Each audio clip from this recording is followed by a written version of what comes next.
Welcome back to the channel. In today's video, we're going to talk about one of these things that gets a lot of people into hot debates, and that is field of view. And I actually ran into a perfect example. There was a private match custom tourney, and we were able to look at multiple different perspectives with different players at different FOVs. So we're going to go ahead and take a look at them. I'll have links to all their channels down in the description if you want to check them out. If you enjoy the video, learn something new, please do me a favor, hit the like button. If you're brand new, want to find your way back, double check, make sure you are subscribed with notifications on. So the first thing we'll go ahead and talk about is the console FOV. And I think this gets a lot of confusion when you talk to different people online of how this actually works. So there's different components to the field of view.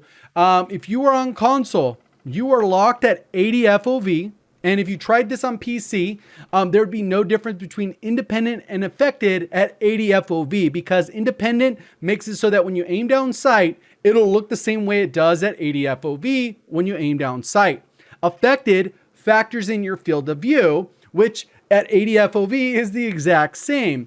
So if you go above this number, which PC players have the opportunity to do that, same thing with console players on different games, but obviously Warzone wasn't designed with that in mind. So until we get a fix that changes this, I want to show the significant difference of these things in real matches. So you guys can see that side by side, since we're able to overlap the in-game footage. So right here, I play at 110. There is no loss of aim assist when you go up to a higher FOV. The big difference in this particular case is your sensitivity. For example, if you're at 6.6 sensitivity and you're at 80 FOV, if you raise it up to 120, now the movement across your screen will end up feeling way faster. So you would need to lower your sensitivity, feel as responsive as it was at 80 FOV. So instead of a 6.6, you drop that down to maybe a 4.4, which I know for a lot of people that is slow, but naturally by increasing the FOV the same way it makes it look like the character's moving around fast, it also makes it so that your sensitivity feels faster, and then the player models are smaller on your screen so that it actually feels like you get less aim assist on PC, but it's more related to FOV and the size of the target. So if you manage to get an 80 FOV and 110 FOV, and then you go ahead and make it so the character models are the exact same size on screen, head to head, the aim assist would be identical when the character models are the same size. But obviously if you get a higher FOV, the character model gets a little bit further away, so then it's a much smaller target to hit, and it'll feel like the person's at 150 meters when they're really at 100 just by changing that FOV. Now let's look at a few of the side-by-side comparisons. We'll also include the spectator part of it because there are some issues when you are spectating other players. Let's go ahead and take a look at that now. So we're going to look at here is Readboy on the top left. He is playing on a PS5 that is locked at 80 FOV, but I think potentially he has 120 hertz. When we look at Mutex on the top right, he plays at 120 and has max frame rate up to 240. And then we also have Repulse on the bottom left, which plays at 120 FOV. Also on PC, and we'll see why his bottom POV gets interesting as we go on. But what's going to happen here is now that we are in spectator mode, we're going to see what it looks like on Readboy's cam to the top left, as well as Mutex to the top right. As you're going through here, as soon as he starts to spectate, you're going to see it looks a little bit different. I tried to line them up in the exact frame, but obviously since these are from Twitch, they do have a little bit like one frame off here or there depending on the scenario, but I got them relatively close. And you can see it doesn't look like a crazy difference when we're looking at them here. You can see that the movement will look a little bit different. And then I'm going to give you some other examples as we go a little bit further on. So what we're going to do is zoom in a little bit. Mutex ends up dying here. And then once we end up in a spectator, they're all going to be spectating Repulse. So then we'll end up with the same cam here. And then I'm going to do some overlaying side by side. So it's going to only get better, and you'll be able to see the differences in terms of visible area and how dramatic it is. Personally, I think it's not like a game breaking thing where, hey, if you have lower FOV, you're just going to be in bad situations all the time. No, I think that's a cop out. I think if you're playing at a competitive level, you should have a higher FOV, or at least have matching FOVs to your competitors. But I think in pubs, there's a low enough skill gap in Warzone that it's not the deal breaker. Obviously, if you're on console and you switch over and you have a little bit higher FOV, you're probably going to get into one gunfight every couple matches where your FOV actually matters. And maybe you go up like 0.1 on your KD. So if you're a 1.2 KD player, you'll probably go up to a 1.3. So there is some kind of difference involved, but that's obviously, it is what it is. So you can kind of see how it looks, and it looks crazy different when we're looking at the top two. The reason I put the spectator one, because sometimes the bullets and the gun movement looks completely different when somebody's shooting their gun at 120 FOV versus 80, even though the recoil is the exact same when you actually shoot the wall. Now let's go ahead and look at these overlaid, which this is where it gets a little bit wild. If you want to go ahead and back and slow that down, but let's go ahead and look at what this looks like with just Read Boys and just Mutex's POV. It gets kind of nutty here. So what I've done in this scenario is I've actually lined these up so that they'll end up being perfectly aligned as we go further along.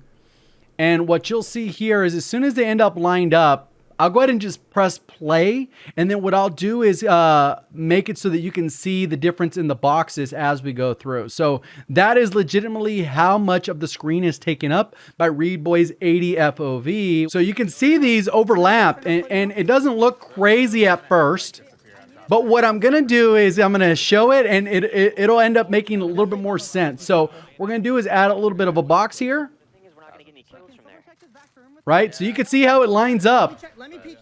And this is where it lines up. It's kind of astounding how much you move. So what we're going to do is hide Read Boy's POV. And then what we're going to do is we're going to actually block out and show Read Boy's POV with Mutex's POV. So this is how much of the screen is cut off when you're at 80 FOV versus the 120 FOV. That is how much is cut off. This little region, you can see it here. It looks crazy when you overlap them in real time.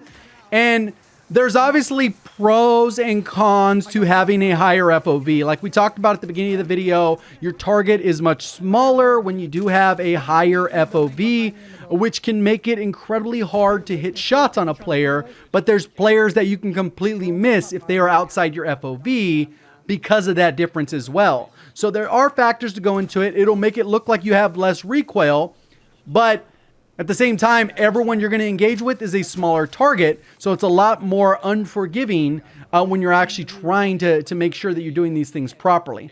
So again, we are lined up on the same thing here, and now they're both spectating the same scenario here. So if you look at how it's lined up, everything lines up. This is like a perfectly lined up thing, and it's insane. Like, think of this. Look at this. Right? It's just night and day. Like, it looks so bad, and I feel bad because console players definitely need an option to go to 100 FOV, maybe even 110. Nobody says you have to be able to go to 120. Perfect world, we go to 120. But this shows it right here, kind of exactly what the difference of what the players are working with. It will literally cut out over a half of your screen of what you're looking at, and you can see it side by side or overlapped, however you want to call it. It is a night and day difference on this. So personally, I think there should be console FOV. This is a reason why there should be, especially if you're playing on competitive level. Will it make you a 2 KD player if you're a 1 KD player?